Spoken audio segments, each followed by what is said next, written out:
order. Start with the salute of the flag. Pledge allegiance to the flag of the United States of America and to the republic for which it stands, one nation, under God, indivisible, with liberty and justice for all. Roll call of the bond advisory committee members. Mr. Hernandez. Here. Ms. Higgins. Here. Ms. Lopez. Here. Mr. Rodriguez. Here. Mr. Romero. Here. Ms. Tomei. Mr. Verdugo. Okay, I need an approval of tonight's agenda. A motion to approve the agenda submitted. Second. Second. Roll call. Mr. Hernandez. Good. Ms. Higgins. Yeah. Ms. Lopez. Yes. Mr. Rodriguez. Yes. Ms. Romero. Yes. Okay, bond advisory committee member comments. Mr. Encinas. Thank you, Mr. Rodriguez. This agenda item is placed on the agenda to give bond advisory committee members an opportunity to make any comments they wish to bring to the attention of the committee. Anybody wish to make any comment? Just move to the item that's on the agenda. Okay, if no bond advisory member comments, let's move on to financial report, bond expenditures and encumbrances. Mr. Encinas. Thank you, Mr. Rodriguez. Attached to the agenda item, and I just handed out a copy of what is attached to the agenda, which shows the expenditures that were made for the period ending, as of the period ending February 7th, 2019. In summary, basically what reports indicate that we have spent $77,575,155.90 of bond funds. You recall that the community approved $88 million. We currently have with the county treasurer's office $10,608,138.77. And then I think of primary importance to the committee is determining of that $10.6 million, how much is available for the various projects based on what expenditures to date plus the encumbrances. If you look at the highlighted yellow portion of the spreadsheet I handed out, originally this required remodeling was approved for $32 million. We have available from the $32 million we have unspent and available to be spent $3.3 million for district-wide remodel renovation. For district-wide athletic program, $2.857 million. To technology, $2.7 million. We've overspent the security area by $18,000 over the original $1 million. Fine Arts Magnet School, we have $820,667. And transportation and buses, we've gone over $33,000.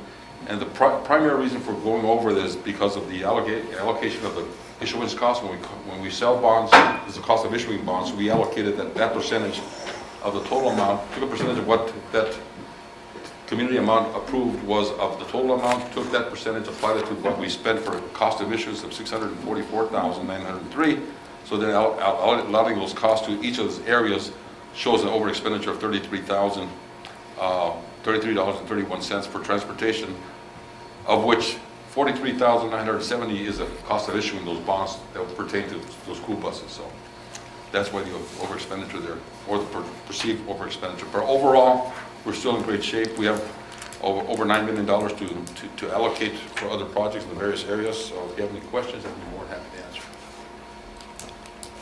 Any questions on the financial report? So it's the $9,364,000 that we have left to deal.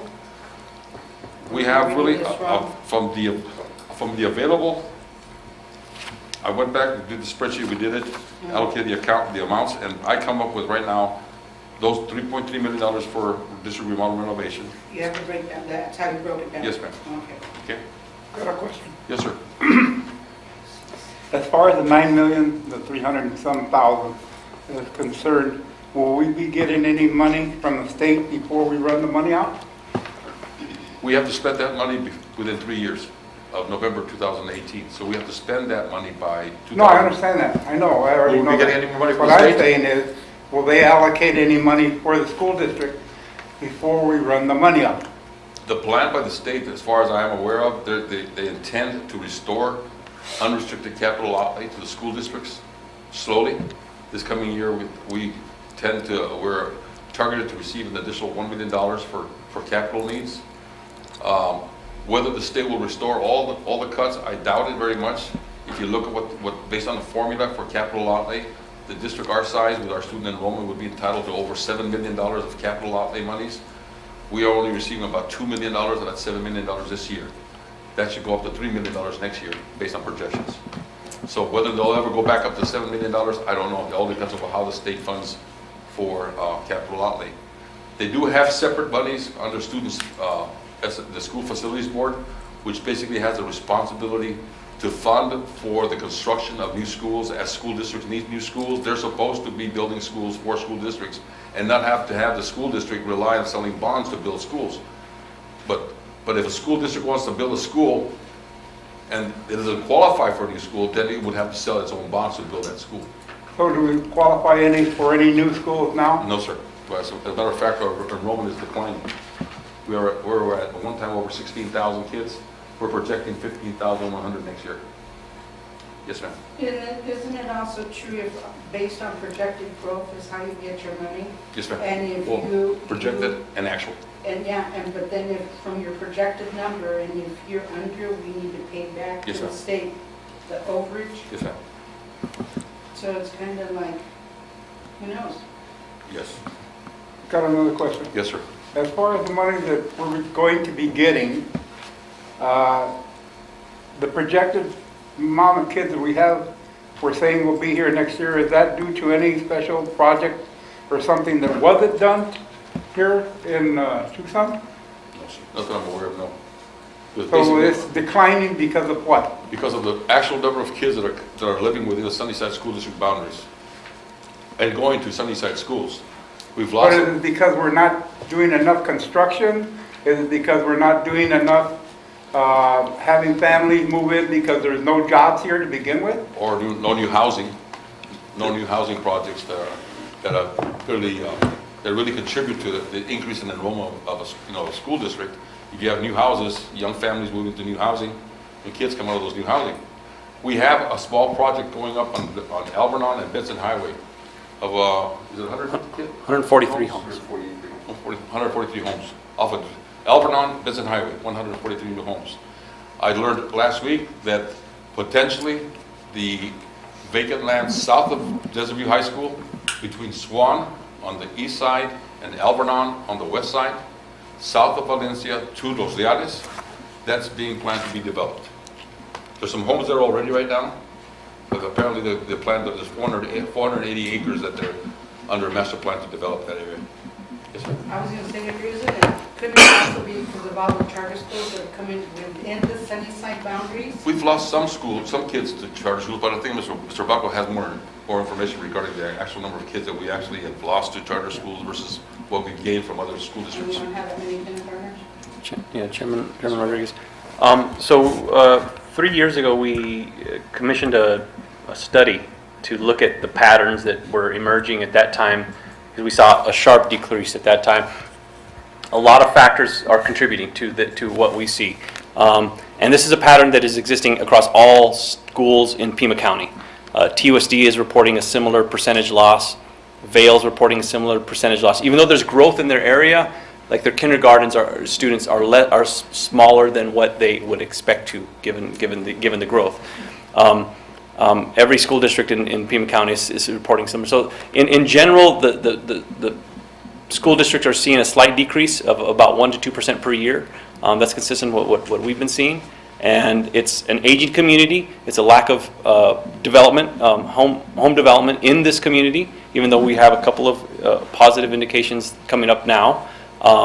And there's speculation, reasonable speculation that has a lot to do with anti-immigration legislation that was passed about the time when kindergarten students would have been produced, for lack of a better term, for 5 years prior to that incoming kindergarten part with that legislation. That resulted probably in a further decrease of our kinder population. The good news is that our kinder population is kind of the canary on this, and it has started to recover, meaning it's no longer dropping. It is actually slightly higher than it was last year, and we expect next year to be another either stable number or a slight increase, hopefully.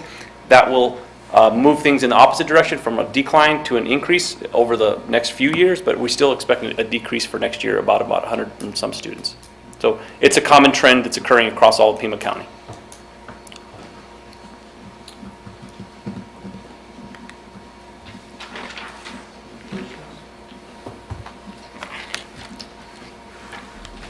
Further questions? All right, do we have, call the audience? No, sir. Okay, call the audience. Okay, for the next item is Desert View High School softball field bond cost update. Hector? Thank you, Mr. Rodriguez. At our last bond meeting, a presentation was made by the Desert View High School personnel requesting that the Bond Advisory Committee consider their proposal to relocate the existing softball field to the old JV baseball fields. And based on our preliminary estimates, we found that such a relocation would require the expenditure of hundreds of thousands of dollars to bring that JV field up to a competition softball field for that program.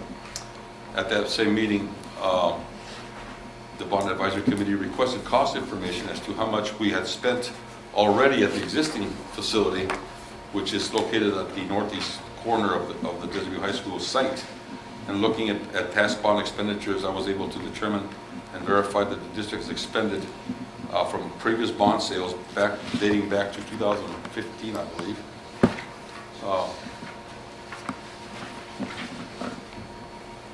Anyway, 2016. $329,159.56 was spent to install softball field lighting, a batting cage, and electricity for the batting cage and the softball field, parking lot, and walkway. And the details are included in the agenda item. Although we haven't developed or obtained specific costs in regards to the relocation, we are confident that it'd be at least $300,000. So at your direction, we're bringing this item back for further discussion. Any question, Gloria? Yeah, because I do not believe that the relocation of the field would have an additional 300,000. It's going to be more. If just the lights, the batting cage, and the soft, I would have liked a complete or clear breakdown of what we paid for the lights, and the batting cage, and the parking lot and walkway individually instead of clumped together. There Because I didn't look at it, They're in the I'll be text. honest with you. Okay, but to me, it's gonna be more than $300,000. You're talking scratch. You can't utilize the existing fencing, you can't roll it up and put it back, you're gonna need poles. To me, it's just an exorbitant amount of money. I did sit and talk to the principal. I told her, as of my opinion, as one member of the BOC, I could not support this for them to come up with alternative ideas. I understand they need the dugouts. I've said that for a long time. I said, I'm sorry you never had an advocate for your building. I can't buy that because the kids are down there doing drugs or trying to have sex. My feeling is, where are your monitors? Where are your security people that you need to have out there watching the kids? I've been there several times and never seen one. So to me, with what we've got left, what we have tied up, what we need to, I call complete, I personally reject this, bringing back alternatives as a whole, because you're talking about the field, lining it up, the dirt, I mean, from scratch. Dugouts. Yeah, everything, the backstop, and I didn't like the idea of where it was gonna be placed. I thought it would be distracting, but that's my personal opinion. I mean, I was there when they built this field to begin with. And through the years, there's really never been any money. We had money with the bond. Where were your advocates? I expressed to her back in the day. And why do we spend money on lighting and the batting cages and the softball if thoughts were there of wanting to move it in the first place? That's an expense that I feel I'm accountable to my community, and I can't justify.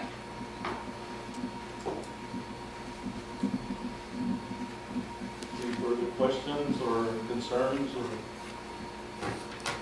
I'd like to bring up, one of the things, when we walked the complex several months ago with the superintendent and at the time Mr. Costello and I believe Mr. Valdez or someone, then said, hey, the main concern for the softball program was dugouts.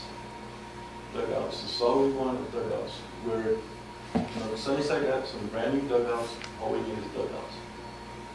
And so I think we can give them dugouts. One of the things they talk about is the foul balls. I went to a Sunnyside practice the other day, and I don't know how many cars were hit on Campbell Avenue, and how many kids were darting up there on the street to go chase the foul balls at the softball practice, and they don't have a fence up there. They don't have a neighbor there to go knock on the door and say, can I get my softball? They've got to avoid cars going 45, 50 miles an hour to go get a softball that went out of play. And we're talking about probably 30 softballs in 2 hours, no foul balls. And I heard the coach, no more foul balls. Okay, so how do you stop that during the game? How do you stop that during practice? That just happens. So another thing of a concern is, I believe Sunnyside dugouts are farther away from the school, and never once has there been a concern brought up that the kids are hiding back there doing drugs. They can't be monitored. Yeah, we know, and look how far they are away.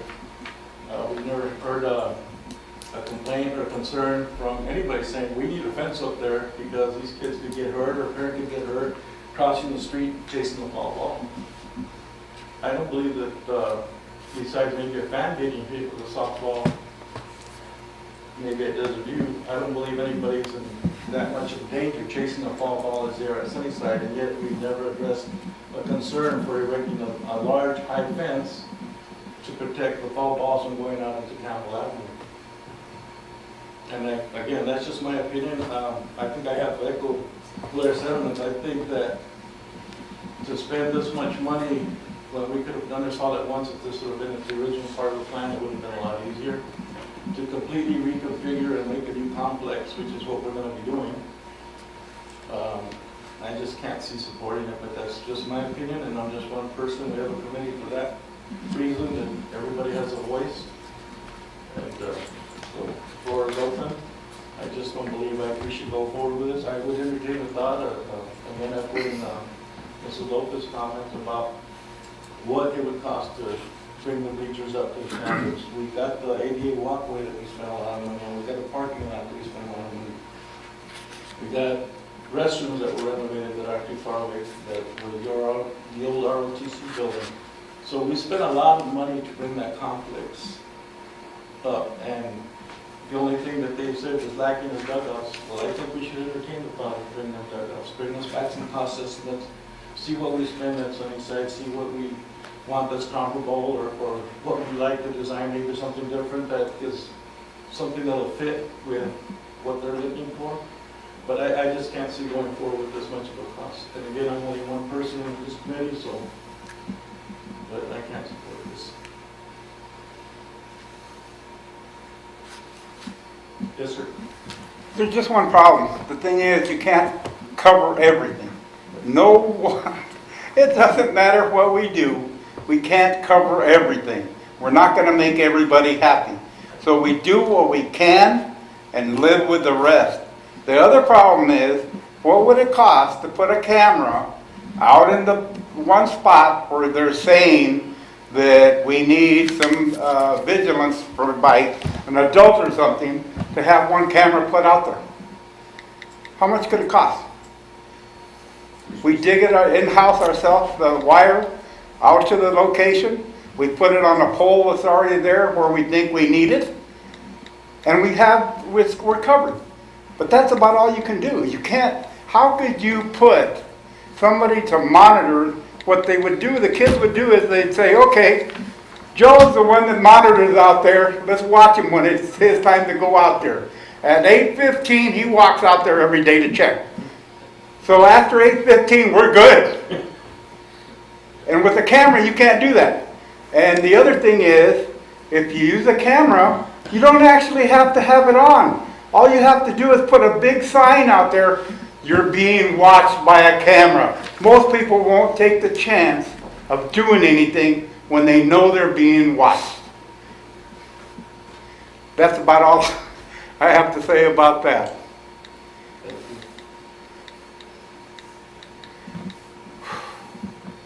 you. Board members, any further discussion on this item? Or- Yeah, I feel like moving it now after we spent that much money, it's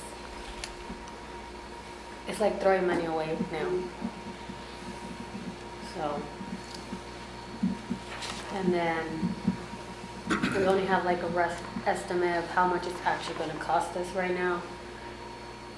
Like I'm with Gloria here with about alternatives, you know, the plans of new dugouts plus building, you know, some netting for all the foul balls. How high, all that specifications.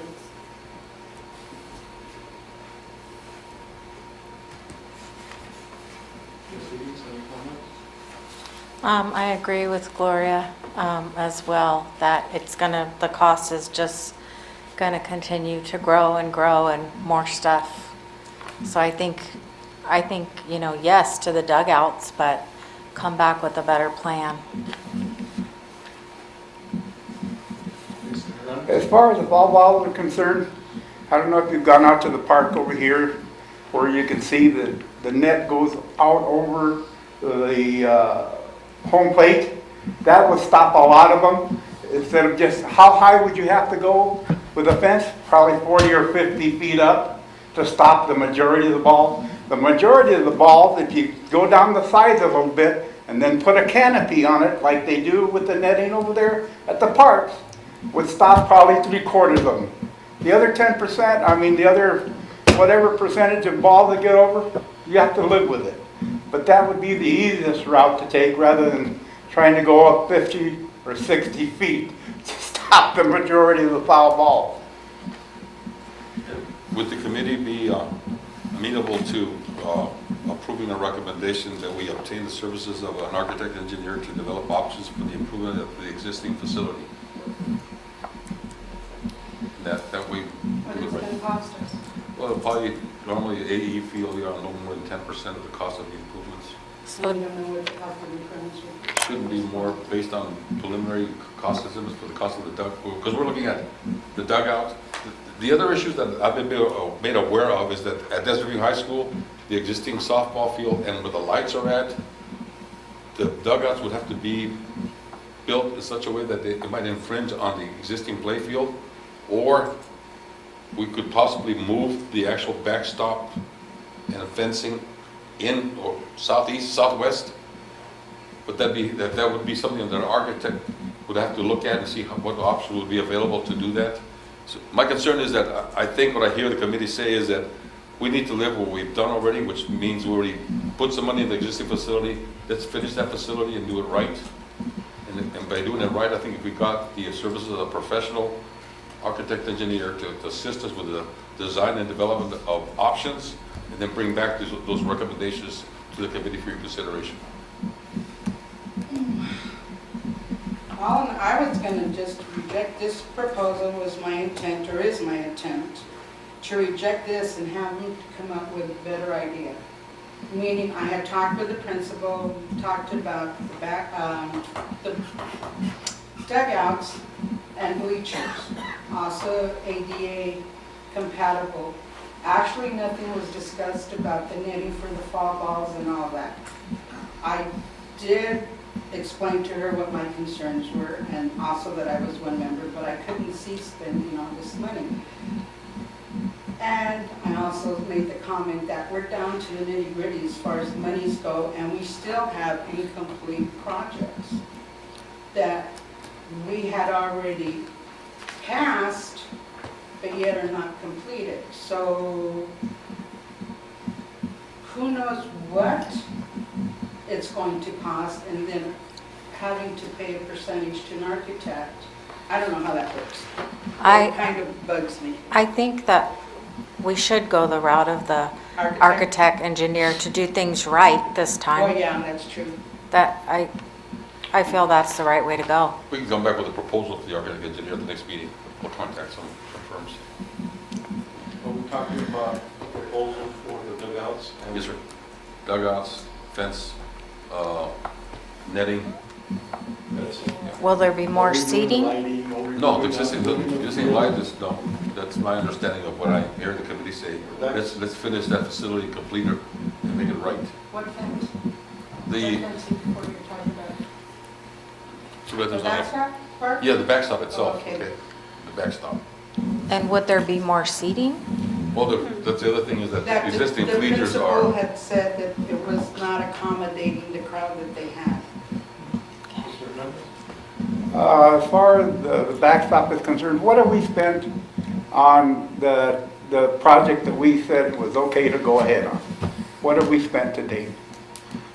And what is left that's encumbered on the money that we have left? for athletics, For whatever it is that we were saying that they want to just get rid of it, start again, get an architect to redo everything, what have we already spent? of $329,159.56, of which $256,771.11 was for lighting, $14,637 was for the batting cage, and $8,211 was for the electricity to the batting cage, which provides electricity for the pitching machine and the lights. So that's what we've spent already on the existing field. But it had nothing to do with the backstop or No, sir, no. We haven't the spent- dugouts or, No, sir. so this would be an entirely new New project. request Yes, sir. for money. Because you haven't proved anything for the dugouts and the netting. So have we had an architect draw anything up as far as the dugouts and the No, sir. backstop is concerned? No, sir. So then it would be a wash as far as not losing any money. Not at this point, no, sir.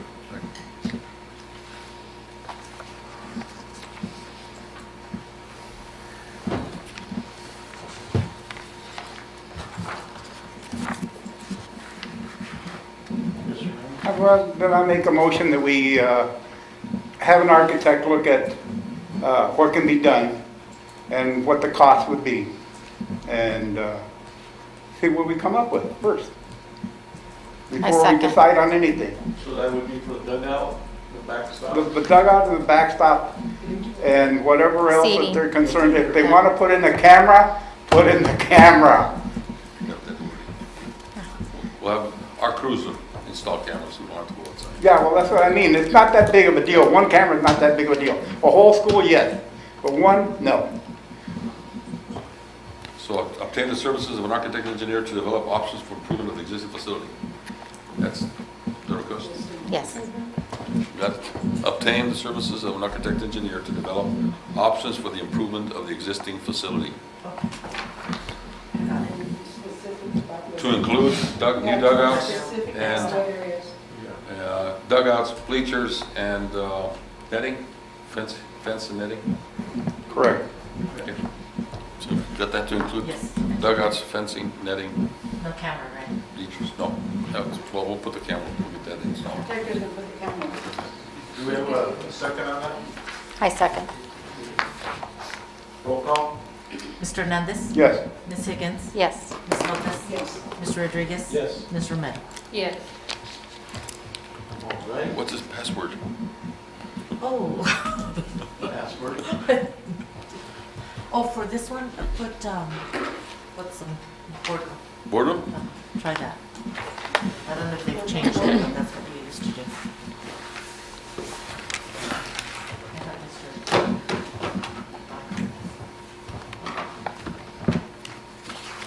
It is.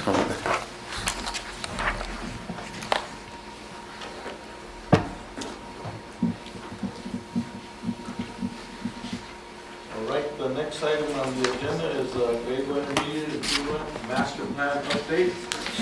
And, Mr. Garcia? Thank you, Mr. Rodriguez, committee members. Tonight we have with us Mr. Dominic Manacchio to present to the committee the latest information and update on the status of the Gallego Intermediate Improvement Master Plan As you recall, that firm of EMC2 was obtained to develop drawings, construction documents, et cetera, for those improvements to the site. And I'll turn this over to Dominic. Information has been attached to the agenda item. Hopefully you've had a chance to review it. Based on those preliminary cost estimates, we're looking at almost $612,000 to complete the project if we went out to bid as proposed. I'll just turn it over to Dominic. Do you have any questions? If he has any comments, I don't know if you want to add anything. I don't have anything to add necessarily. I keep trying to break down the cost estimates. Actually, I just sit over here. Let's see. Is the drawings in there? Uh, Are the drawings in there?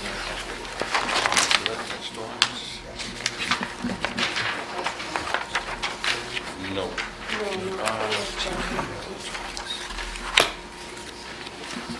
No. Okay. Well, the master plan of Gallego was basically a track, ball field, and then a sort of baseball soccer field, a larger one, that it was redone a few years ago, to our understanding, and it's falling apart as far as the grass and turf goes. So our landscape architect investigated. We tried to figure out what was causing the rapid decline in the quality of the turf. Turns out that the soil is due to drainage issues and the irrigation system, and the soil is just becoming hard and hard pan and caliche over time. And when they investigated this, we found that there's very low water pressure. The system that is feeding basically about 3 football fields worth of turf is coming off the building, which is not a normal condition. We normally take a separate landscape meter off of the street and do fields, but this requires 3 meters, the size of the area. The football field itself would be 1, and then the 2 lower fields would be another 2. So that's all in the cost estimate there. We did provide if you want to do 1 field only, which we thought the track field would be the most important one. We realized this isn't a competition. It's an elementary, school. This isn't like a competition football field, but we don't want you to get in a situation where you're putting in just new turf and then it's no good in 2 years. So there was a lot of investigation from the civil engineer and the landscape architect to come up with a solution. Basically, it's shaving off 12 inches of soil, removing it, coming in with 12 inches of good soil, and then putting the turf on, and then installing a new irrigation system. She did provide a price for just doing the top field, which is that $49,000, but that's only for the irrigation discount. So as far as the field prep, you'd still you would still take line items off this larger estimate. So I know 6 months ago or so we came to you initially with a phased estimate, and it was close to $1 million, and we were asked to go and come up with something more reasonable, and we've been able to pare it down as far as we could to $611,000. Now that does include the play area next to. That's not just fields; it's the play area is redone near the basketball courts, and there's those shade structures that we presented last time that were presented, and those are on here too. So I think if you want to sort of a la carte this, you can in these general sections. But I mean, obviously you can't do the turf without the irrigation, but the other things would be sort of optional items. But that's what we're looking at as far as price, and then we do have the drawings are ready to bid. It's just a matter of, as far as if you want to scope this down, we could do alternates for any one of these items and have the contractor bid it as a list of alternates with a base bid if you pick one base item to start with. Because I know this is more than, I'm pretty sure, I mean, we were working with Mr. Gomez when he was here initially, but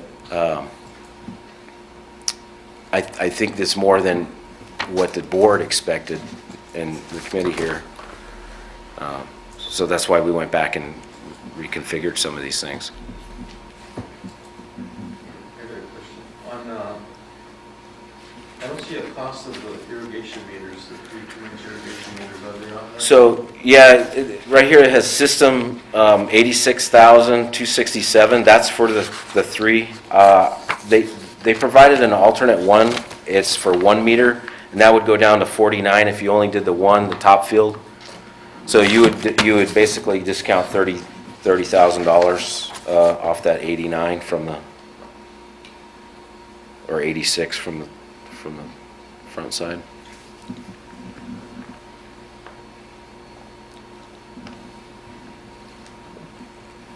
But again, that's the whole system. What you get some economy because you're coming from the street with three. Well, I know doing residential, that, you know, anything you start going over 3/4 of an inch and it just goes Right. high, and then 1 inch is a high, And 2 inches crazy, and 4 inches even crazier. that's why there's 3 separate smaller ones. So this total of 86,267. And it includes a booster pump as well. That because the elevation of these fields are above the street as well, and that's causing some of our pressure problem. So that 86,000 would be for 3 meters? Yes, And that booster pump. and the booster pump. And as well as the 49 includes a booster pump too.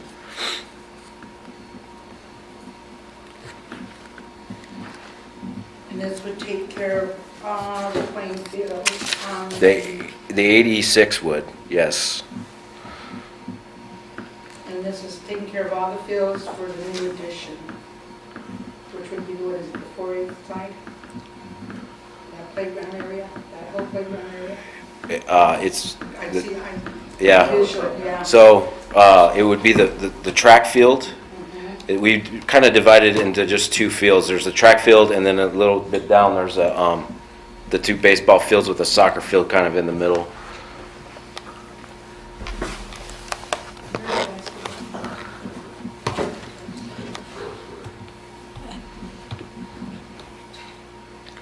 Got a question? Yes, Ms. C. What would the warranty be on the turf? I don't know.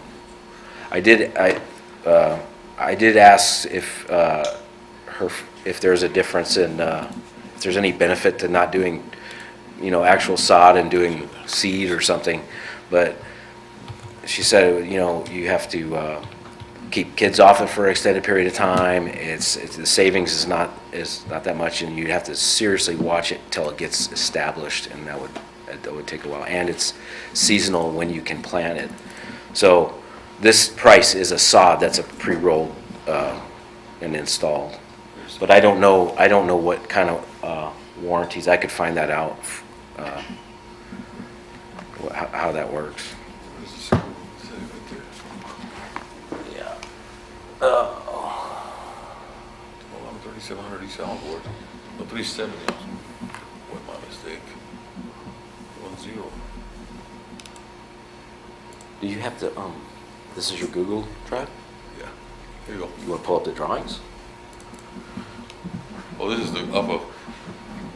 Oh. Oh, here's the school. That's north. So it's all that area. So yeah, basically these lines have to come from down here, they come all the way down the side of the school, and then across this field, and then of course they feed this field and this field.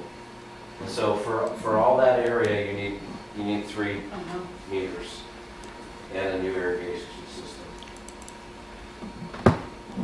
So this proposal takes care of that whole area completely.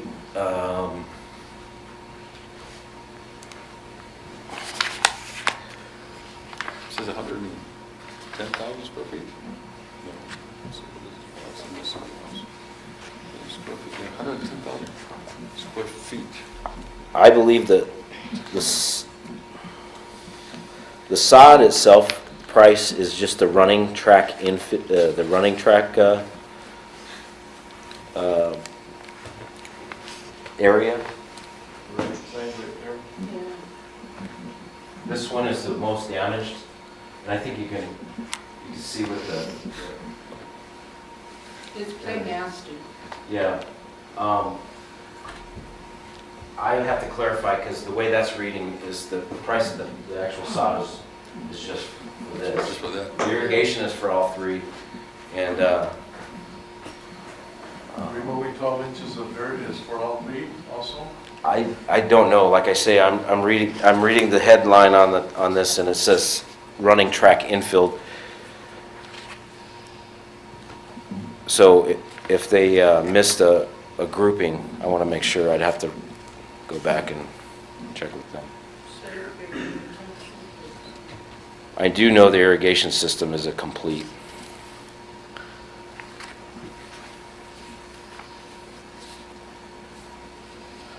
And I would imagine, just area-wise, it would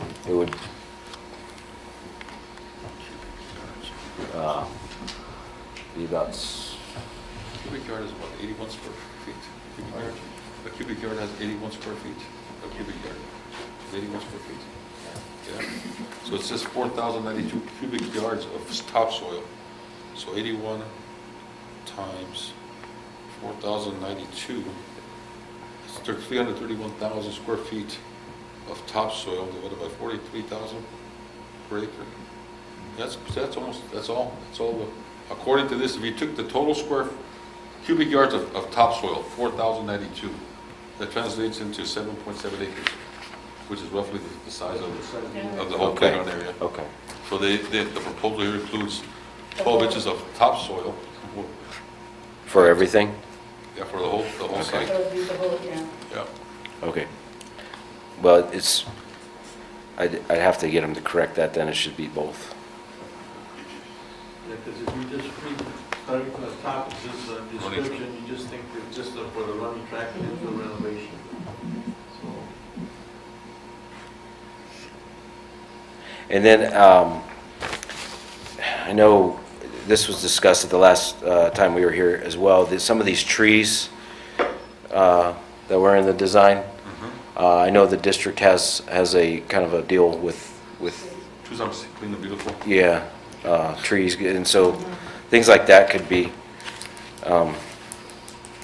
cut out without losing anything to the project.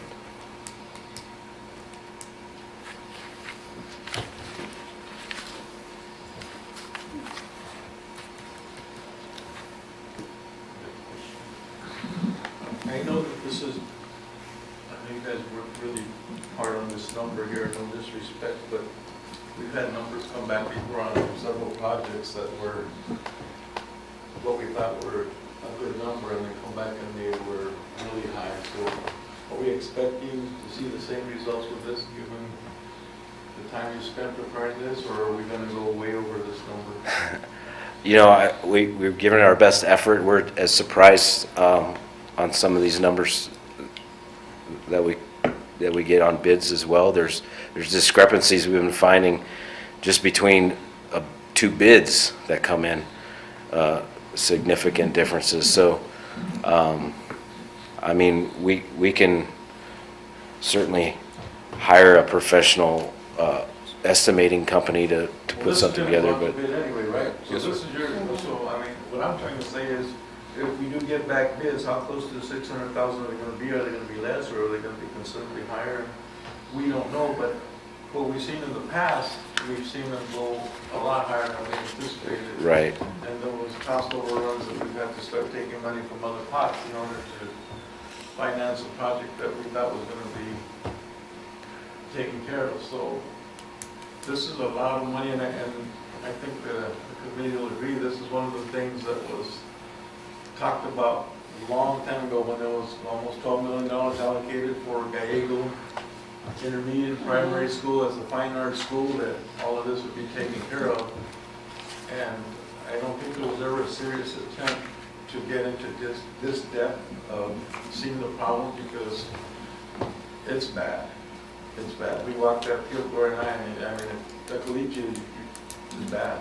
Yeah. And I know our maintenance crews have had a difficult time trying to do what they can. I mean, the irrigation is probably impossible to do anything with anyway. Well, yeah, we found a lot of it was beyond repair. Yeah, the kids have broken ankles and foots and stuff, you know. Yeah. Like I said, I try to be as We know things have gone up, and I know one of the things that I see lately is soil is expensive. Sand is expensive, dirt is expensive, moving dirt is expensive, disposing of dirt, so Labor is very expensive. But I think, not just speaking for myself, but I would hope that if we do go forward with this and we do get an estimate that is something that the committee can work with, that these kids will be able to pay on this for a long time, because we've, how long has Gallego's Fine Arts been open now? Jeez. 3 years? 4 years? More. 2 years. And I mean, that's what you see there is what they've had almost since day one. And our maintenance crew has done their best to keep it up, and it's just really one of those battles that's so difficult to keep up with.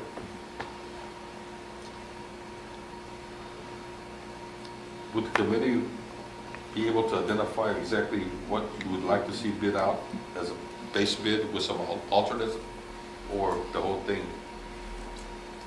Given that was looking at not spending more than 611, but then from a safety standpoint, what do we really need to do out there? We need to fix out the playground and the football field.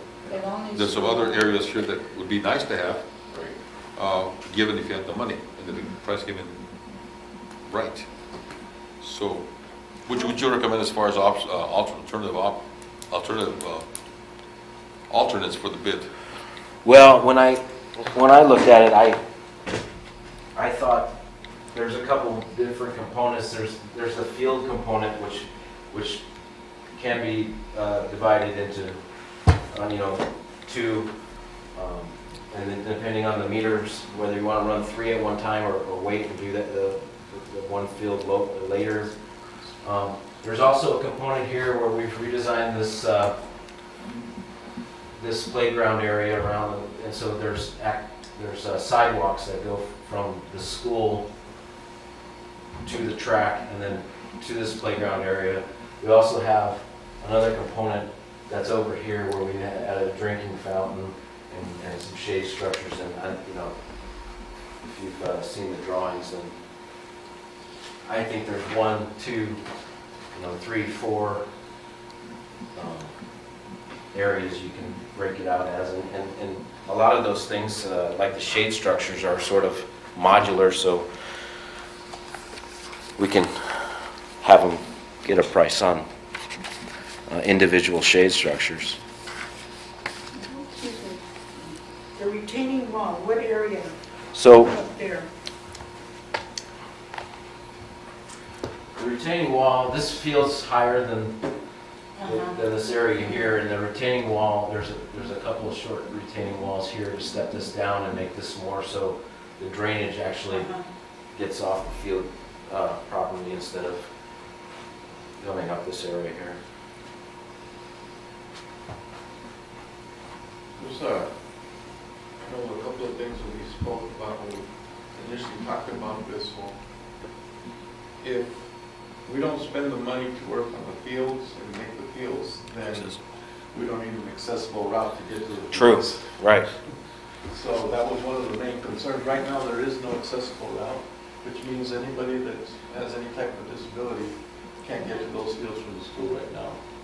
So one of the things that we had talked about that had to be a big concern, since it's a federal mandate, is the accessibility route to the playing fields for all kids with disabilities. but if we don't decide to do anything with them, we still have to provide an accessible route for that. Yeah. You think along the landscaping part, it's not a whole much, but what do you mean, the desert cobble and the screened rock and all that stuff? That's in these two Is it hurting? This is these two areas around this play structure, and then just around this area here.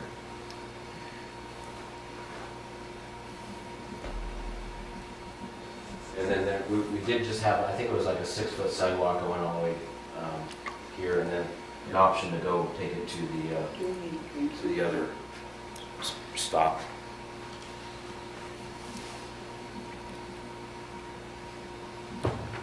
And the relocation of the existing wrought iron gate, which is where?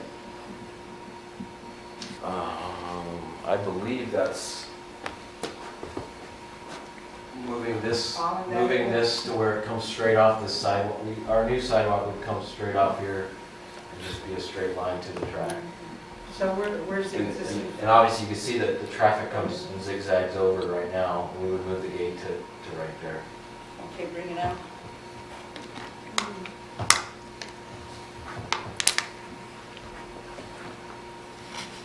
There's chain link cement track.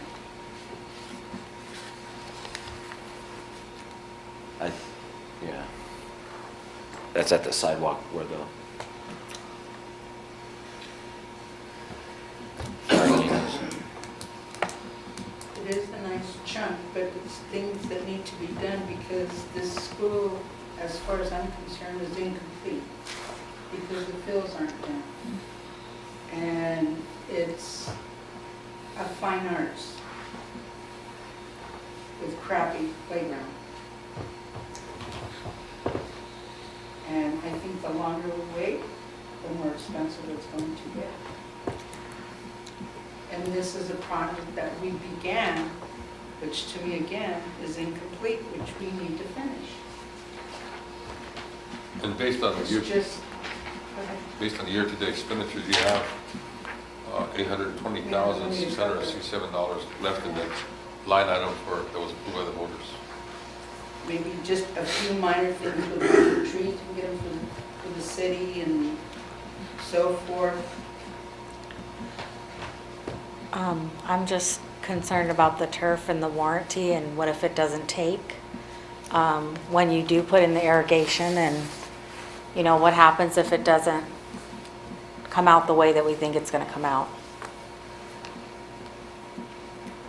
I mean, there has to be some warranty. Yeah, I can research the standard warranty or how that works for turf or landscape. Got a question as far as the topsoil is concerned. Where would we get that much topsoil and what do you consider topsoil? Honestly, it would be, I think it's. Because see, to me, knocking down a mountain is not topsoil. Topsoil means to me that you take from the top of wherever you're trying to remove material from. Not knock down a mountain and say, well, that's all topsoil. That's not topsoil. So what are you considering topsoil? Where are we going to get that much topsoil to fill in what you're taking out? I don't know exactly where you get it. The way I understand it is sort of a way like a golf course or a park gets, prepares their surfaces. You bring in enough soil that the grass can take hold of, and you don't need to worry about. So then it's not actually topsoil. It's just earth Yeah, that's maybe. been moved so that you Correct. can It may be. plant grass on it.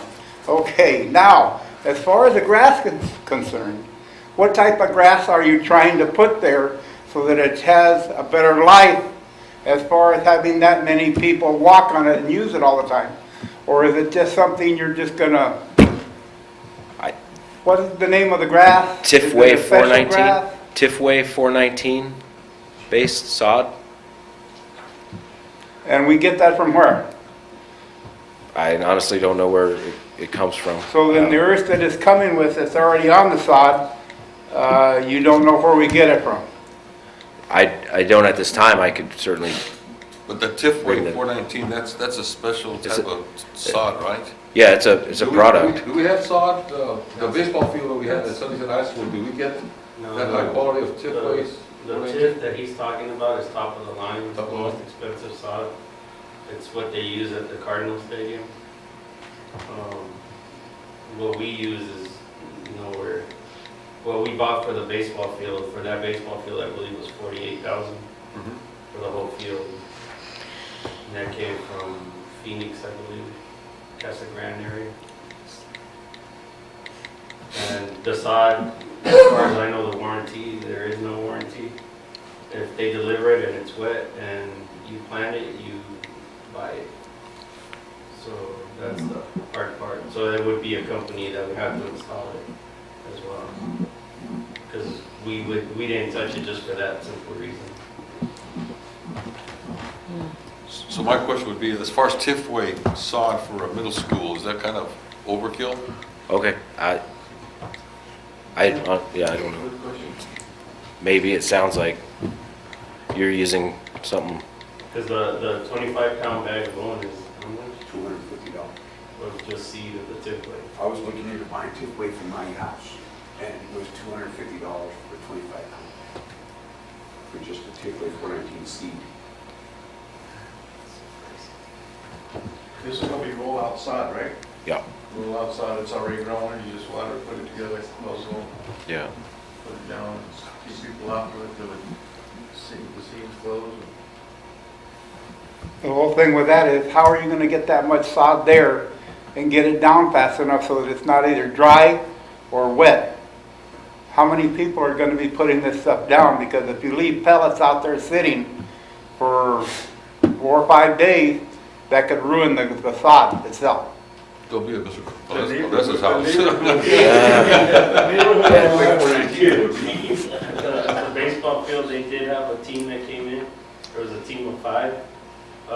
They left it there, but we instructed them. We were not guarding it. We were not monitoring it. They left it at their own free will. And then when some did come up missing, they had to replace it. Because they left it on the outside of the baseball field off Delmarad right there. So there's a lot of nice houses with Why, yeah. just west. You got nice sod now. The only thing I could say we could do on that is to have them only bring what they can install per day or something. We do that sometimes with other types of material And then- storage, but As far as the cost for demolition of the earth that's there and bringing in demolition in the dirt to wherever you're gonna get it from, wouldn't it be cost prohibitive as far as where you're getting it from? Would you charge us more? Let's say right now you're figuring you're gonna get it within 5 miles of the field itself, and then they say, hey, no, we haven't got enough here. You have to go out here, and it's 10 more miles away, and then you have to add that onto the cost, or is this just a set cost?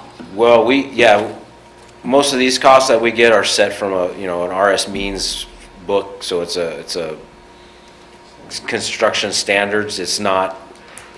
The contractor, when he bids it, will actually go do the research and see where he can drop the soil and pick it up, and honestly, we don't have that connection as designers. We just have the book that tells us what things should cost in our area at this time of year, And again, these are all for the committee, these are all EMC2's preliminary cost estimates of what they think it's gonna be. Yeah, I know, that's why I'm saying, it's cost prohibitive as far as the location where you're gonna be getting it from, and where you're gonna be taking the other earth that you have to get rid of. Yeah. So I think So, what Dominic is saying. What are they figuring now, 10 miles, 5 miles, They're not 20 figuring- miles? They're not figuring out the distance, they're figuring out how much it's gonna cost per cubic yard. So no matter where it comes from, this is how much we're gonna charge per cubic yard. That's how it's based, that's how the cost is, the mileage is taken into account, it's the cost per cubic yard. So it's till we get out. Yeah, Well, and then you bid out, then yeah, those guys do, yeah, they're the ones that take into account if we gotta get it from Casa Grande, we gotta get it from, Swan That's what I was saying. On the side, on the side. Yeah.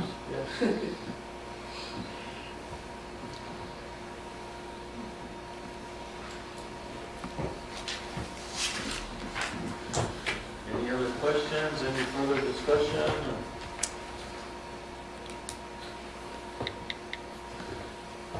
And here it says, under superintendent's recommendation, motion says a recommendation forthcoming. Do you have any clue? No recommendation. So this was info only, No, and it says slash action. Info action. no action, I think whatever, We decide? whatever your recommendation is, again, you're an advisory committee to the governing board, whatever your recommendation is. I'd make the recommendation or the motion to proceed. With bidding out the project, then clarifying some of the questions that were brought up today, and then bidding it out. More specific and bring back pictures. We'll bring back the bids, and we'll bid it And out. pictures too. I want pictures. You got a second on that? Ms. Lopez, what's the motion? Bid it out. Pardon? What is the motion? To proceed, what was it back there? Pursue a solicitation of bids. Of bids. It has to come. Says proceed with the solicitation of bids for the Gallego intermediate plan Okay. with Clarification and confirmation of the. clarification and confirmation. of the specifications as noted in the Oh, cost my estimate. goodness. Okay, we got it. Do I have a second on that? I'll second. Roll call? Mr. Hernandez, Yes. Ms. Higgins, Yes. Ms. Lopez, Yes. Mr. Rodriguez, Yes. Ms. Romero. Yes. Thank you. Thank you. Move to board. Yes, next. Okay, next, the Dago Intermediate Improvement Master Plan update again, Mr. Encinas. Thank you, Mr. Rodriguez. Again, Mr. You mean Ocotillo? Ocotillo, I'm sorry. Yes, Ocotillo. Oh, I'm sorry.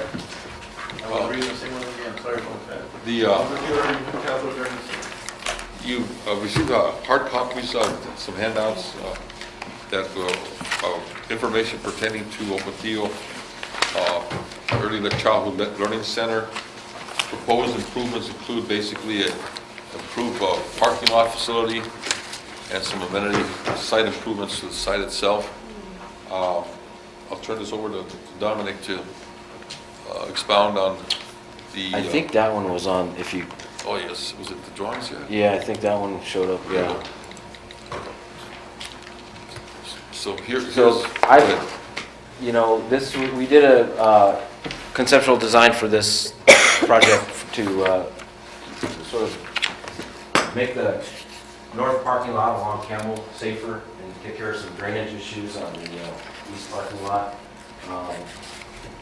During that time, the district's solar program was getting solar panels at all sites. And we tried to see if that would work in our new design.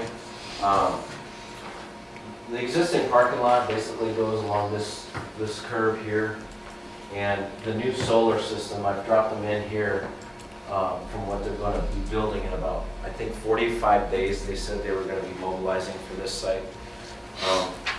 They could not tell me where the columns are going to be until they get the engineered drawings. So at this point on Ocotillo, we kind of, this messes up our initial schematic design here. And the option that I see that what we could do is to basically flip this driveway to the outside. And I made a sketch of what that might look like. It's not as refined as the first one, but I'll pass these out to you. And I think we're close to the benefits of what we did, what we had on the initial. It's just that the ideal situation would be to have the drop off, pick up, you know, along here like we were showing it, but again, to take advantage of the solar panels in the shade and where they're at. There's no way to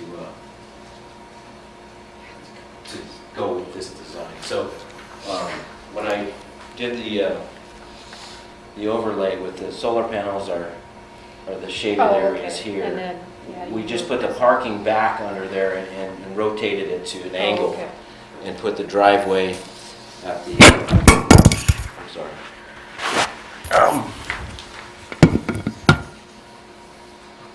At the top.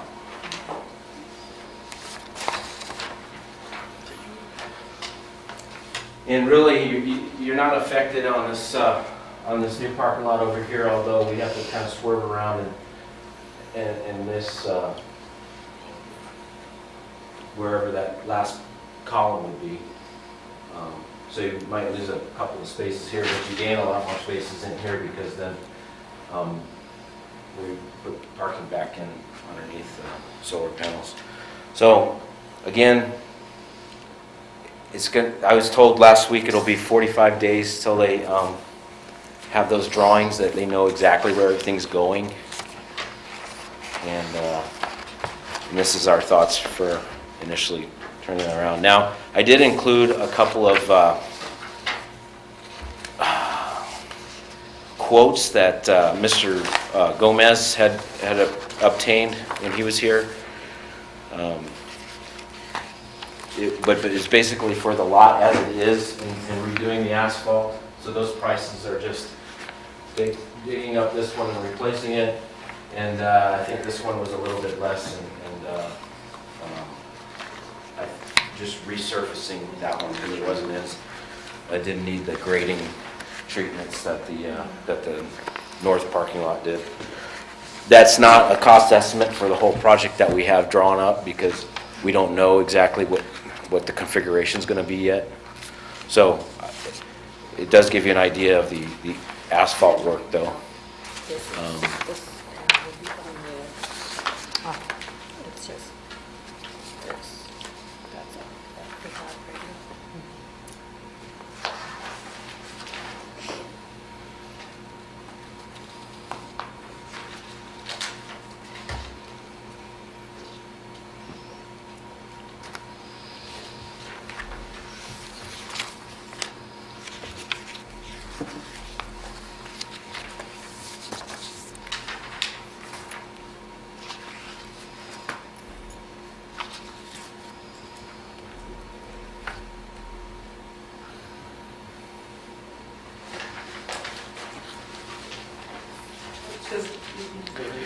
So the pricing for the asphalt's gonna change because your pricing is protected for 90 days.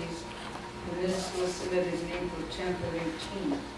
So, right, that'll change. Right, I don't don't know the fluctuations of asphalt, if it's up or down, but yes, this is just to give you an idea of, honestly, just, that's just the parking lot that you have to redo it, not the additional one. I was gonna say, yeah. So to do the one we have would be 146,000? Is that the first one? Yes, lot? the north lot, and then 87 for the east one, but that had less, it had less treatment. I think it was just a shave off and recoat. The north one was a complete, So there's three of them. One which says north lot, south lot, and east lot. So the north lot would be the existing one, north. The south lot, I assume, would be the brand new one. okay, yeah. Is that right? Yeah, there's, yeah, as far as I know, only three. I didn't have that in what I had printed for myself, This so. is what you said here, I'm sorry. Okay. North, 146, south, 84, east. Okay.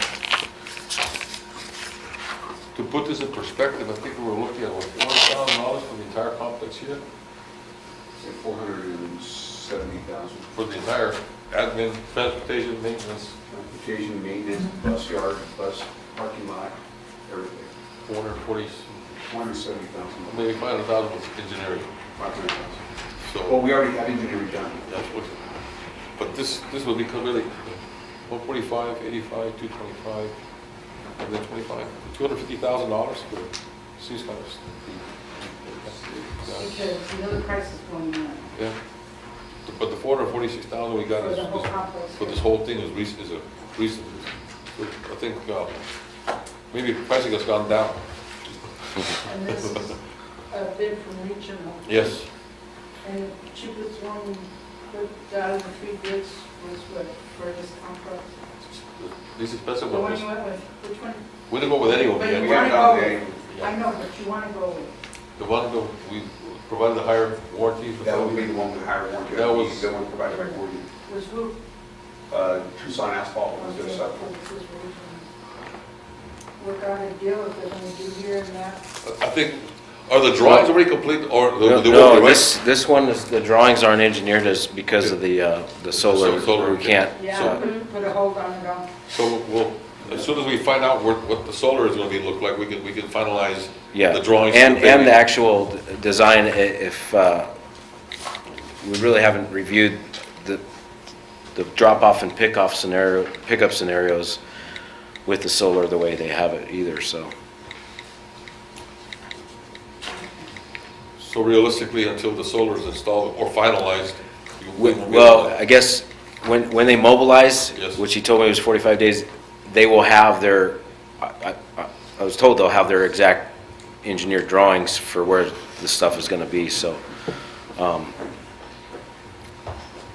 we can start our engineering part then and Right, but the scope of the work does include adding that parking lot, the new parking lot to the west of the. of the I building. believe, yeah, it's Okay. reading the south.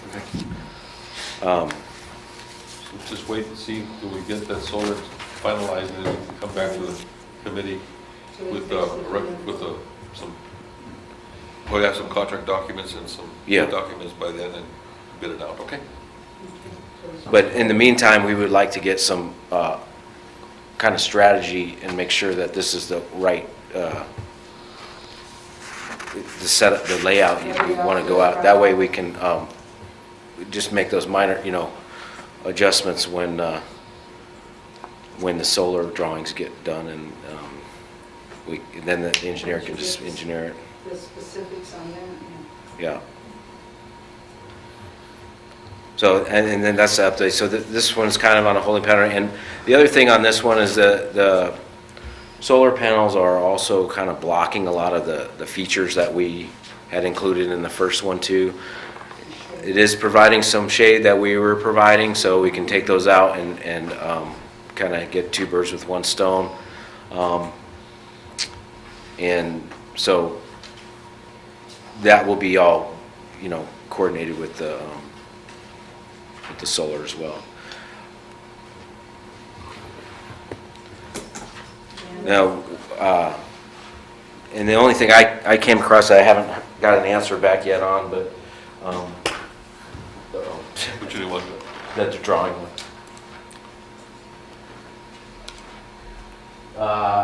This sidewalk here is about, I want to say 2 feet, maybe higher than the parking lot. And then there's a wall all along. And these panels, the solar guys are showing them quite sloping that way, but I believe they have to flip them to South. south. So there might be a concern, because I know already that this building has sort of a barrier on top of it to keep kids from climbing up on it, and, on the roof here.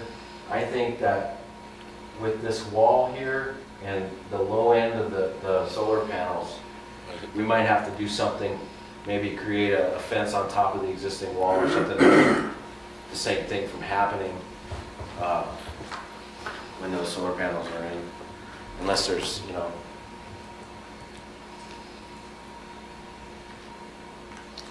but that's on the other project, so. But we would keep that in mind with our design.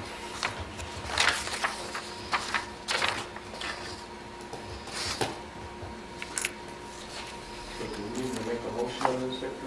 No, sir. yeah. Just a moment. committee to report detailed information after we get the solar project squared away. Yeah, so that'll probably be 2 meetings from now, we probably will. Thank you very much, Dominic, for Yeah. taking the time for No problem. bringing down the things to us. Back to Phoenix. Great. We don't have traffic right Huh? now. No, you're not. Yeah. Who knows?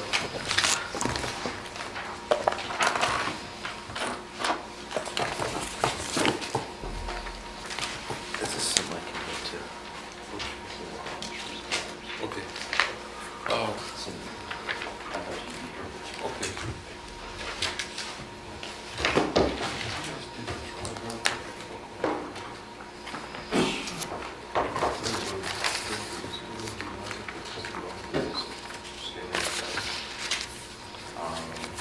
Send it to you at.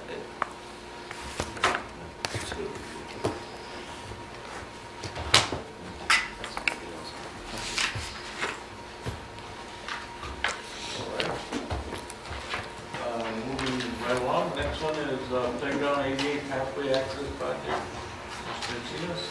Thank you, Mr. Rodriguez. Mr. Valdez, a paid cost proposal from Play It Safe to install 88 access pathways at Esperanza, Mission Manor, Los Niños, Liberty, Drexel, and Santa Clara. Los Amigos, and Summerfield. Two cost proposals have been provided, one $40,214.98, which includes concrete ramp to the playground and egress, for the play pit, and then $37,000, $149.99, which is option number two without the concrete ramp. So, Mr. Valdez wants to take it away. Good evening. If you see in front of you, we have the two cost proposals. The difference between the two would all be along the lines of if we have to, or if, once we start looking at the site and where it's going to go, it would be up to the site to tell us if the ramp is actually, they want it closer to the playground, or where we have it drawn and measured out to right now is close enough, or if we have to add or modify the entry ramps into the playground.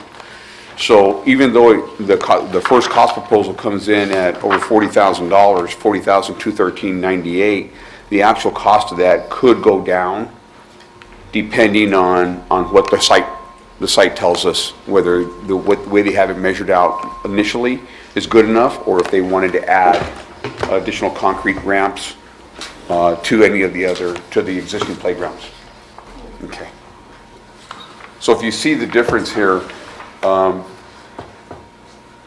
you see it here in yellow is the existing, what's initially priced out, and then the white would be if we have to add any additional concrete or any additional DG to it, to the site, and that'll be dependent upon the site principal when we get there, whether the yellow line here is good enough, or if they want to move forward to increase the access for the students into the structure area.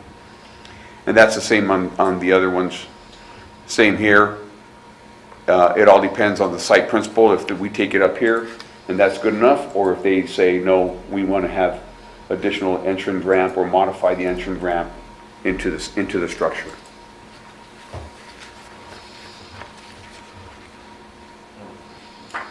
So Los Niños, there's nothing there, so that one doesn't. Oh, I'm sorry, yes. On the requirements for the ramp to the playground equipment, there's federal standards that dictate how that's supposed to be done and when it's supposed to be done. Correct. Not at the discretion of the principal. No, the initial, when they installed the curbing around the playground structure, they were all built with an entrance ramp meeting the standards. It's up to, we are already planning on taking the structure into that ramp so that it's connected, but if we have to add any more concrete or anything else to it. Okay, so you're not, my understanding was you're going to ask them if they want more or they want less. Correct. The standard says this is what we need to do. It's a minimum requirement, because the standards are all minimum requirements. that we Correct. need to meet. So as long as the minimum requirements are met, I don't think we should deviate from that. No, you're correct, and we're not going to deviate from that. We're making sure that the standards are met, and it's just a matter of whether they We're going to take it up to the existing entry ramps, which were already made into the pit. Some of them, we have to go back and push the wood chips back so you can actually see the entryway where it's taken out. You could say it's like our partition where it curves in, and then it actually provides an entryway for a wheelchair student into the structure. So what we're planning on doing right now is taking if you look at the yellow line there, that would actually go from the site straight into that structure. And the difference in price would be if we have to deviate from that, taking it up to the existing ramp areas. So if the principal comes out and says, well, I don't like the way this is going through because it's going through a tetherball court, and we have to move it around a little bit, and then that's where you're going to see the difference in pricing. So if we do approve the $40,000, that's the max budget, and it could come in under budget, depending on how we do.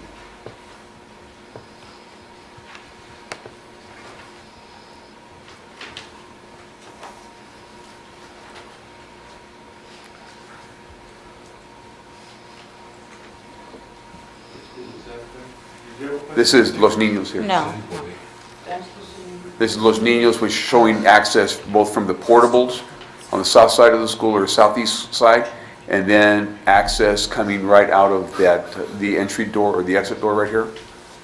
And then the concrete pathway, and then they would get on the DG pathway and go straight into the structure where the existing access path is.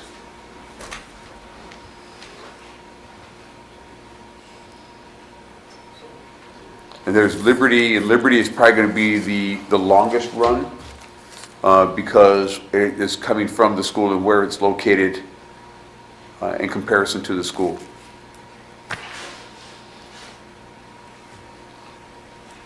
It is a waste. Yeah. The only other thing that we could do to reduce that size would be utilizing the sidewalk coming down here, bringing the children to here, and then across the way. But the problem with that is you have that little ditch there, that drainage ditch that's there in the middle of the playground.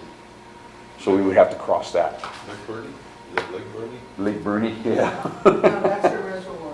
Yeah. But then if you have them come the walkway, that means they have to come all the way up Right. either to the front end of the building or. That's why we access from the patio area. that's why we're recommending this, because Yeah. it's a straight access right out of the building, yeah. playground straight across. They would have to even come out through the patio to the front. Right.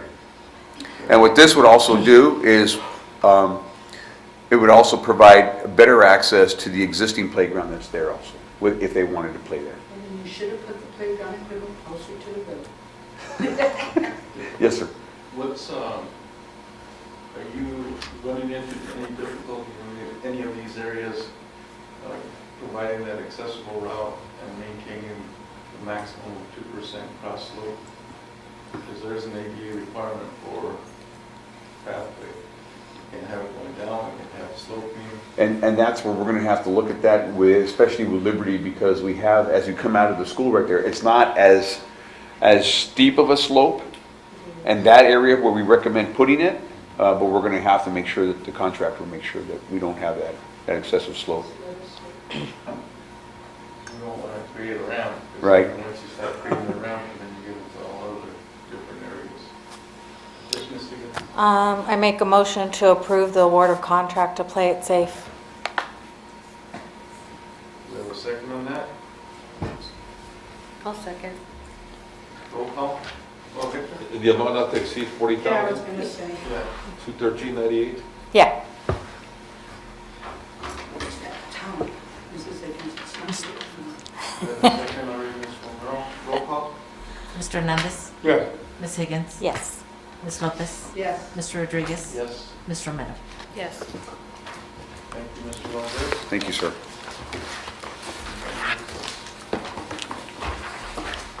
Your request is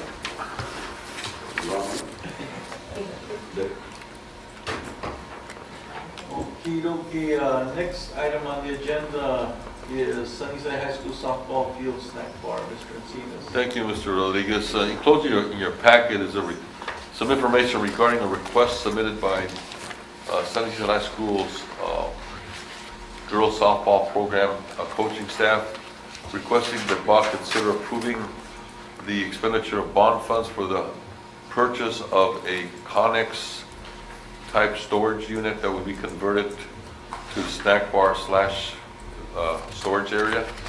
Mr. Pipa Normales, the head softball coach from Sunnyside High School, is here tonight and can provide any additional information that you may, he can address some questions that you may have. So, he's, unless, You got the floor, Mr. Paul. anything you want to add, sir, based, Why you want it? well, you got Well, one of the reasons that we were requesting this was we don't have a snack bar out there, and we've always used tables, or the city of Tucson has always come out and put one of their booths there for us, but we couldn't modify it as far as adding to it, closing it in for protection of the food, because, you know, our field does, for some reason, has a lot, we occur a lot of wind there, and our snack bar is right off of our infield, so, and it seems like it's always blowing, you know, northeast to where our snack bar is. And the storage area, we talked to the gentleman right there on Nogales Highway, and it's an 8 by 20, and it's going to, we're gonna, supposedly, we have windows, a 4-foot window that's facing the field. We also have a concession window in the front with the 6-inch cut. It's also a full window with rebar, you know, with the wrought iron in the front and wrought iron in the back. And we're basically using that to generate revenue, because the school doesn't give us a lot. You know, we have to fundraise quite a bit. We have to pay for our own tournaments. Uniforms are, you know, we purchase, a lot of times we purchase our own uniforms.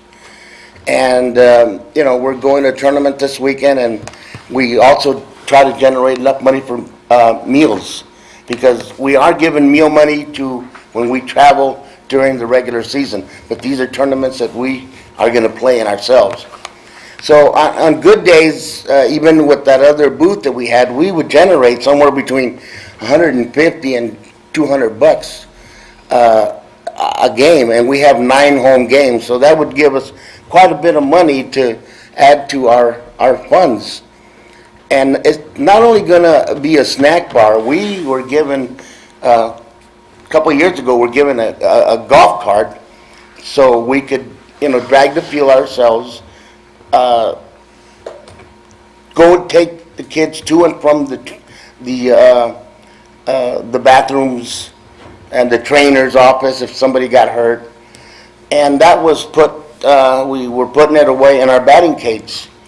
And that was cut with fence cutters and broken into, and the big gate was broken. They took our golf cart out and took it out in center field behind our fence and torched it. And that was a couple years ago. So now we were given another golf cart that's also going to be used as a storage area for our golf cart. So it's not only going to be a snack bar that we can utilize during the course of the year, but it's also going to be a storage area for some of our equipment that's, you know, has been donated to us. Good golf cart, you know, will run you $6,000-7,000, but we took some trips over there to Green Valley, and we were looking around, and they donated, and we had our auto shop paint it and fix it up. So, you know, sometimes we try to do maintenance on our field after our practice, because, you know, we practice late. Maintenance, you know, they do a great job, but we want to be able to help them out also by dragging the field after our practices and trying to fix the field so they don't have to spend, you know, that time to go out there. So I think it's a great idea, and like I said, it's right off on Nogales Highway in Bilby. where they build the storages. And we can modify it to whatever we want. And I think the price is included as far as the windows. And it's a double door and it has 4 latches, so it'll be very secure.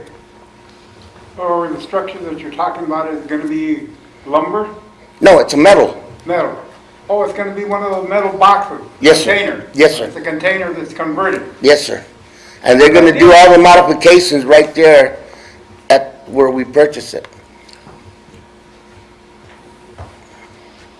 That's a good idea. And would it be placed right behind home plate? Yes, sir, it'll be, we're gonna put it right behind the home plate. So the parents that are working the snack bar, because I got great parents, they're able to see the kids play through the window that's facing the south, and yet we've got the window on the north side to sell. Yes, sir. Question. This is for the girls softball team? Yes, sir. Okay, another question. Why is it that they're not given the money that the boys baseball team was given for different things? I couldn't answer that, The sir. boys get it, the women should get it too. Well, They get home games away paid by buses and stuff, the women should get it too. last year we went to a tournament, and out of our funds that we generated through fundraising, we paid for our own travel bus. No, I understand that. What I'm asking you is, why isn't it that the school doesn't pay for the tournaments for the girls to go? They should. Well, in the past, they used to pay for both of them, and then they broke it down into, you So pay why for did they one. stop? I don't have any idea. Mr. Why did Encinas they might stop, be able Mr. to. Encinas? Basically, I think when any regular game or tournament part of the AIA schedule is paid for by the district. Any invitationals that the teams might want to go play, they have to pay for the cost. Okay, do the boys get invitational? From- If they Do they do, does it get paid for them? no, sir. No. No, if it's invitational, we don't pay for it. It's paid out by the baseball club or the football team or the softball team or the tennis team, whatever. So Basketball everybody's team. treated equally. Yes, sir. So it's invitational, the club has to find funds to pay for the expenses for the invitational. But any competition that's part of the AIA schedule, regular Uh-huh. schedule, the district pays for the cost. Okay, I'll go along with that. Same thing for wrestling. I know one of the things that we discussed, and I saw it as part of the proposal, is that the district is doing a lot to the city park. I mean, the city of Tucson is doing a lot to the city parks. And I believe that that part is gonna get renovated also with additional parking, is what we heard. Yes, $4.4 million is earmarked to improve Gunny Park. So we don't know if that includes any additional buildings or a snack bar or. We're meeting with the city of Tucson Parks and Recreation personnel. That was going to be one of our discussions, is to see whether or not they would be agreeable to including some improvements to our side of the field, because we come to an agreement with the city right now is, if you could envision the park itself, Gunny Park, and the softball field, and if you go straight to the baseball field, we're probably installing a wrought iron fence. South of that fence would be us. North of it would be the city Tucson Parks and Recreation. So we're meeting with them next week sometime, and we're going to bring up discussions as far as verifying, confirming what the scope is, and if any possibility could be made to do some improvements to our side of the field. Do you think they really would go for improvements to your side of the field, since you've been asking with the water situation and the lights and the maintenance of the field and all that? I can't speak for It's just been a hassle I from can't the speak, get-go. I can't speak for the city definitely, but I think we have the upper hand in regards to whatever they want to do there, will require our approval, because we own the land. And unless we agree to the improvements that they want to propose, they can't make any improvements. So, Getting back to the snack bar, Yes, sir. do you have a cost of what it's gonna cost us already? Yes, Or sir. not? so here.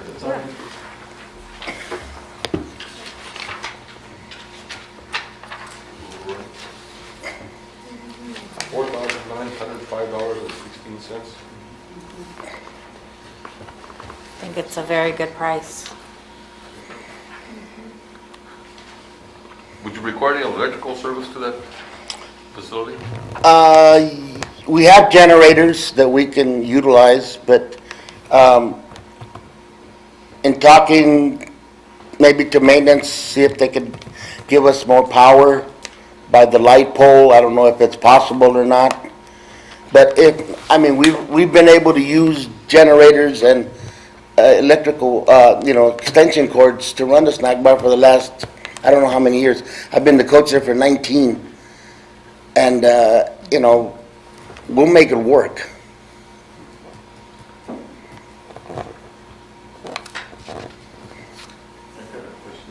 Yes, sir. I know dealing with mostly, anytime you have food prep and food service, does the health department, We get a permit every year. We get a health permit, food service permit from the county every year. And they come and they do inspect us.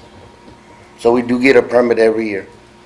do they require you to have any type of running water or what type of? As long as we can provide some hot water, which we have one of those water things that dispenses the hot water. So that's all they require, is making sure that we have soap and water. And you use gloves. But they do come and inspect what we make, what we sell.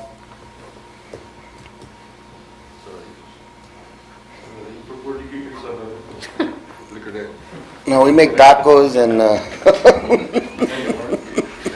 United Market. As far as the structure itself is concerned, are you gonna be having any type of cabinets or anything put in it? That are Yes, metal? they are going to put some shelving in it for us.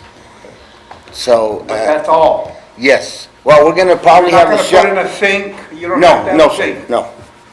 It's going to be, basically, the shelving's gonna be on the east side of the storage, because that's where your solid wall is. And to the west is where your double gates are going to be. And that's where we're going to store some stuff during the game, and then after the game, we're gonna move everything to the east side of the storage so we can put our golf cart in there. Okay, another question. As far as the people that are gonna be taking care of the money, how is that gonna work? We check, no, what they do is they sell, then I go and sit with them and we count it out together, then they give it to me, then I take it to the bookstore. So it's a softball club. It's to our softball club. Okay, but they have their own bank account and everything then? It's a disrespect account that we handle for them. They deposit monies into their account, so we have controls and procedures to make sure that they follow the uniform system of financial record guidelines. We're on it every So year. as far as signing checks and stuff, who They does don't- that? They don't sign checks. You don't have checks? No, it's all a sell and we just bring in the revenue. They just deposit the funds. And we did, When they want to spend that money, then there's a requisition process where I want to buy so-and-so from this vendor. They submit a requisition, and the requisition is reviewed, approved, then it's processed through accounts payable and purchasing. Purchasing issues a purchase order. They take that purchase order to the vendor, saying, here's this purchase order that authorizes me to buy X, Y, Z. They buy it, they bring back an invoice, submit it to accounts payable, and then accounts payable cuts the check to the vendor. Okay, as far as the products that are left over from one season to the next, are they just thrown away? Do you store them? no, we don't store anything. What we try to do is try to utilize everything for that particular game. And then we have a refrigerator, a big refrigerator where if we have to store any kind of condiments, we can put them in there. But we do have a brand new refrigerator. But do you sell hot dogs and stuff like that? Yes, we do. Hamburgers, hot dogs, nachos. So you've got all the equipment to heat them up? Yes, sir, or we cook do. them, or whatever you do to them? Yes, sir. Like I said, we've had the city always, bring a booth to us, but we can't modify it in any way. We have to, throw tarps on it or cover it with tarps, so, and this is probably more beneficial for us, Yeah, no, the storage unit is a good Yeah. idea. so. I mean, even if it doesn't bring in any money, it's Yeah. still a good idea. No, I think it'll bring in some good Well, money. it's like the scoreboard. I mean, they were telling us when they first put in the scoreboard that it was gonna be a revenue, what do you call it, maker. But I don't know, have we made any money with the Advertisement? scoreboard yet? Oh my God, something new. Well, we don't have a football scoreboard. So, as far as making money, I'm not concerned. What I'm concerned We don't have a with football scoreboard. We got one of those. It's a is it board. serves its need. That's the We whole got the thing. old Chicago Cubs scoreboard. We have to put the, Don't you have a- you have electronic Yeah, one, do you? but yeah, we do.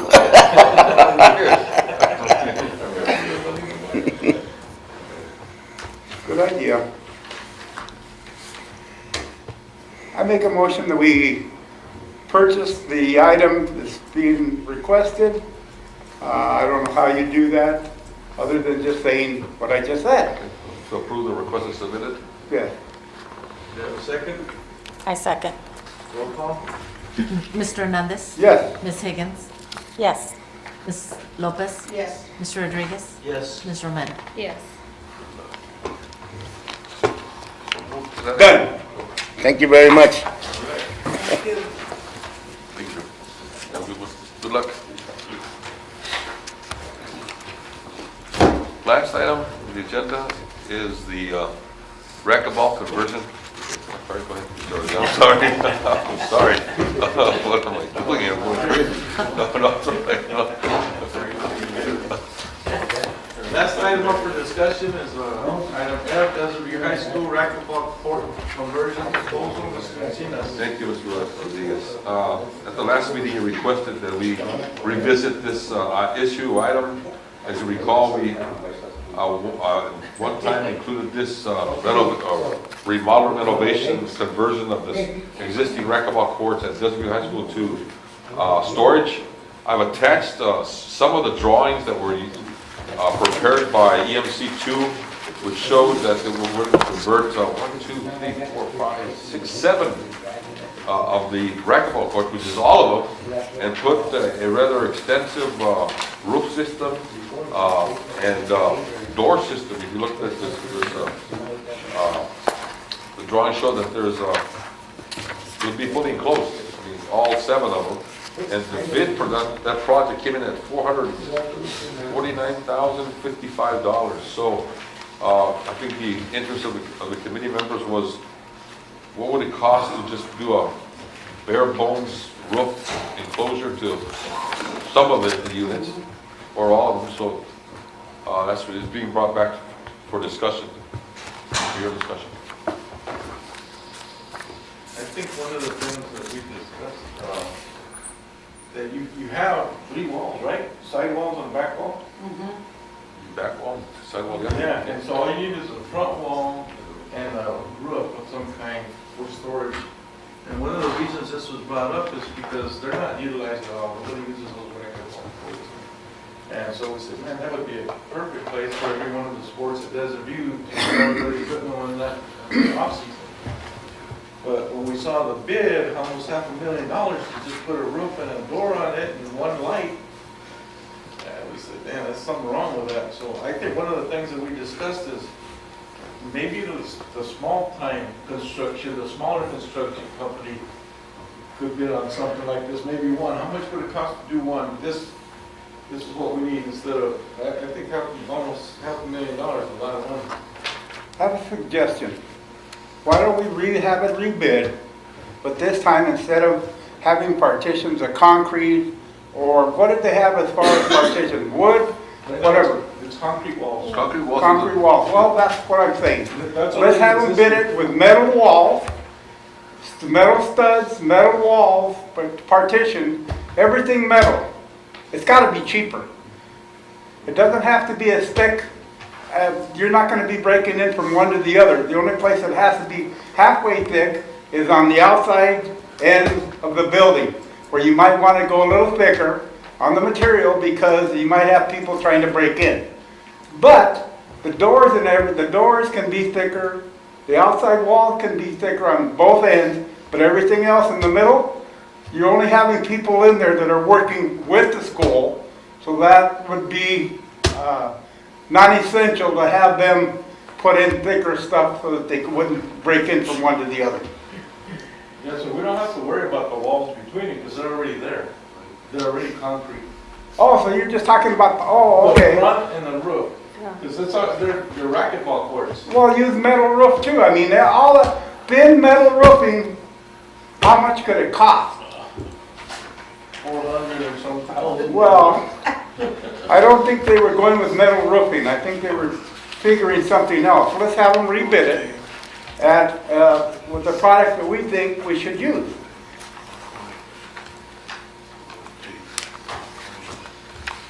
Okay, here we go. 1, 2, 3, 4, 5, 6, 7. And I think these are masonry walls. I think that if I'm looking at the detail, it looks like block or something. The front. The front, which is That would be- the only wall you have to really to Is be front. installed, because this wall exists, this wall exists, Well, that's why I'm saying, let's Yeah. just go with metal. so, But for the front would be where you would have the main doors, Mr. Hernandez. No, I know, that's what I'm saying, but everything metal. The pull-up doors that you, those roll up. That's what. yes, the roll-ups. I mean, what, Okay. these things don't cost that much. We'll get back But to if you. you're going to the structure with building with the lumber and, or concrete or whatever, the Ventilation, cost is lighting, electricity. Yeah. out of, Yeah. I Okay. mean, labor is just crazy.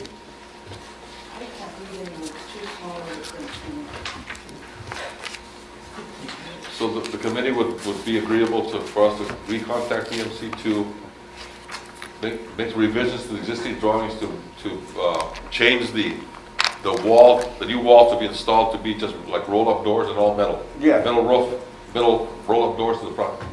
Okay. Exactly. Good. With one way for the water to go rather than having gabled, Right. having one way where the water goes out the back or wherever. And one of the things that was brought up too is that we didn't want to worry about electricity to each one of the four lights. I think one of the maintenance personnel brought up the fact that they use the solar lights in there, the solar panel and Right. the motion detector, so when you open the door, the lights come on. But they're always charging because they've got a little solar panel that's mounted. The only other thing with the solar panels is that you have to have a place to store the electricity itself, no? No. If you're not using it. No, this is just a solar panel that Charges with battery. the motion detector, so it's never on until somebody detects motion, then it turns on. So once they close the door and it gets dark again, it turns off. And it runs off the stored electricity in the battery. Yeah. Unless you're gonna be there a couple of hours, which you're not. So you just go there and out, they stuff, we'll put stuff back in. That's just. No, or two, they can put in just regular skylights and use some rebar in between so that they can't go to the roof. We'll look at the options. Got it. The skylight would be the cheapest. I don't think any action is required.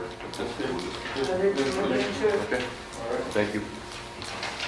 So that, any requests for future agenda items, and then the board members? Find out what's going on with the water report. We're still in limbo with that. Oh, once it gets warmer, right? That was- That's what it is. That was the thing? Yeah, we're waiting for the climate to get. We might be not having a meeting in March because we have spring break. Okay. So our next meeting might be in April Well, that would give maybe sometime. some time to get some of this information. When's spring break? March, 12, March 12th? yeah, because Monday, well, it starts Monday, Spring break? March 11th. Okay. Oh, no, I'm sorry, yeah, What is I'm wrong. it? March The 12th? 18th. 18th, yeah, Yes. okay. 18 to, To the 22nd. The whole week. Uh-huh. 4 I don't know days. if are they off that Friday before the 15th? I don't have it on here, but, no, I think they start the 18th. So we have to work the 18th.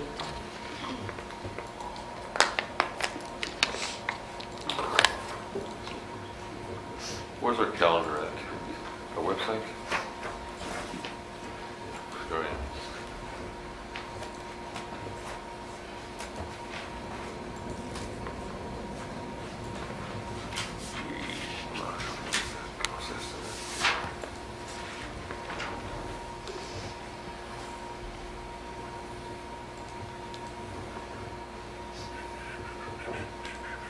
the 18th. Is it? It's the 18th, that's it. Starts Tuesday, the 18th? Well, the 18th is Monday, the students are off the 18th for this calendar. No classes for student on the 18th. Yes, so it starts Monday, March 18th, through Friday, March 22nd. So that third Wednesday is the 20th, so we won't have school, so we'll have to cancel. Okay. That's cool. Okay.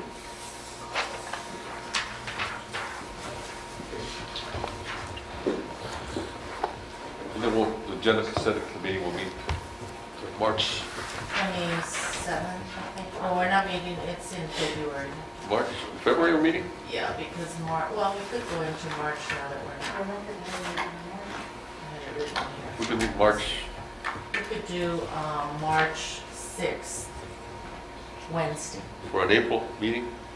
We can wait longer, probably, we'll let that, We we'll could have an just wait idea. till- We'll contact you with, Yeah, we'll wait till after the spring break. okay, Okay, The last week of March. yeah, probably last week of March. probably be the last week. Okay. Okay, then I'll make a motion to adjourn. We got one thing. Oh, sorry. What is I it? got one thing to bring up, has nothing to do with Fox or anything else, but I just think that to buy it up for FYI. Sunnyside High School boys soccer is playing in the semifinals Saturday morning at Tucson High at 11 a.m. They're currently ranked number 3 in the country. And we beat Senegal last night 3-0. So if you guys have nothing to do on Saturday morning, go to Tucson High and watch, support Sunnyside boys. If I can say something to that, I think I just got notified that that game's been changed. Again, because it was changed from Coronado to Mountain View to As Tucson of, High. as of 4:07 this afternoon, it's going to be, 11 a.m. Coronado High School. Oh, In man, Phoenix. never mind. That's where it was at, the paper this morning, Coronado to Mountain View to. The playing who? says at this time, they said that the call and stated there are no turf fields are available in Tucson and the game will be moved to Phoenix. They don't know if they'll allow for a change of location. County turf field, but it's worth a shot. If not, the information is as follows. Saturday, February 16th, 11 a.m. Coronado High School. Against Independence. Wow, okay. Bummer. Well, sorry about that. Yeah. Hector, Yes, sir. I will say, I heard We're about that to, Governor Ducey was going to be at DV this Friday. Okay? Yes, All sir. right, bye. What happened? That Ducey was going to be at DV this Friday? The governor? Yeah. Yes. How come? He'll visit, say hello, Oh. what a great job we're doing. What is the softball? What's this? Is it coming to give you money? It's coming to give you guys money. Now I can, Any unfinished business? If not, we have a motion to adjourn. I motion to adjourn. Second. Second. Roll call. Mr. Hernandez, Yeah. Ms. Higgins, Yes. Ms. Lopez. Mr. Rodriguez. Yes. Ms. Romero. Yes. So next meeting will be. Bummer. Come on, man. And my Saturday already planned out. I heard my brother. Boy, somebody doesn't want to do it, huh? Oh, no. that's So all. making it difficult. Yeah. You're ready. So the reason why was because there was no field? No turf. What's wrong with our field? It's gotta be a neutral site. Was that it? How about this field? Tucson High, how come? Are they trip over the turf? How do you ever do it? Oh, it's gotta be real grass? What about like Pino Pampa? Yeah. Thank you. Yeah, that would be- Regular